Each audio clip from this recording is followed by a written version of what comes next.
General হাসপাতালের isolation word থেকে যুক্ত আছেন সহকর্মী এম এ হামিদ। হামিদ, এই মুহূর্তে হাসপাতালের অবস্থা কেমন দেখছেন, আর হামের প্রকোপ নিয়ে কি বলছে স্বাস্থ্য বিভাগ, জানাবেন। এ নিয়ে আপনার মাধ্যমে দর্শকদেরকে জানিয়ে দিতে চাই যে গত ২৪ ঘন্টায় মৌলভীবাজারে ২ জন শিশু মারা গিয়েছে সিলেট চিকিৎসাধীন অবস্থায়। তাদের একজনের বাড়ি হচ্ছে শ্রীমঙ্গলের কালীঘাট চা বাগানে এবং অন্যজনের বাড়ি হচ্ছে সদরে। একজনের বয়স ৬ বছর এবং অন্যজনের বয়স একজনের বয়স ৬ মাস এবং অন্যজনের বয়স ৯ মাস।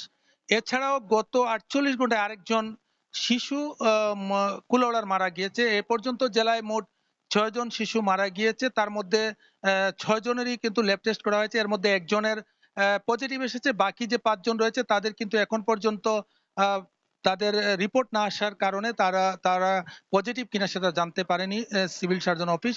আমি কথা বলেছিলাম সিভিল সার্জন ডাক্তার মামুনুর রহমানের সাথে। তিনি আমাকে জানিয়েছেন যে আজকে পর্যন্ত জেলায় ৪৮৪ জন রোগী উপসর্গ নিয়ে ভর্তি রয়েছেন বিভিন্ন হাসপাতাল এবং বাড়িতে এবং গত ২৪ ঘন্টায় অর্থাৎ আজকের ২৪ ঘন্টায় ১০ জন রোগী আক্রান্ত হয়ে হাসপাতালে ভর্তি হয়েছেন। আমি এখন এই মুহূর্তে যে ওয়ার্ডে দাঁড়িয়ে আছি সেখানে সকাল থেকে ২২ জন রোগী ভর্তি ছিলেন এবং পরবর্তীতে আরো ৯ জন রোগী আরো ৩ জন রোগী ভর্তি হয়েছেন। এই মুহূর্তে অনেকজন ছাড়া পেয়ে গিয়েছেন। বর্তমানে ৯ জন রোগী এখনো অবস্থান করছেন। প্রতিনিয়তই কিন্তু সকাল থেকে সন্ধ্যা যখনই বলা যায় তখন কিন্তু রোগীর সংখ্যা বাড়ছে। অন্যদিকে শিশু ward, medicine ward, diarrhoea ward সহ অন্যান্য যে ওয়ার্ডগুলো রয়েছে, স্ক্যান ওয়ার্ড রয়েছে, সেগুলোতে কিন্তু শিশু রোগীর সংখ্যা বা অন্যান্য বয়স্করা রয়েছেন।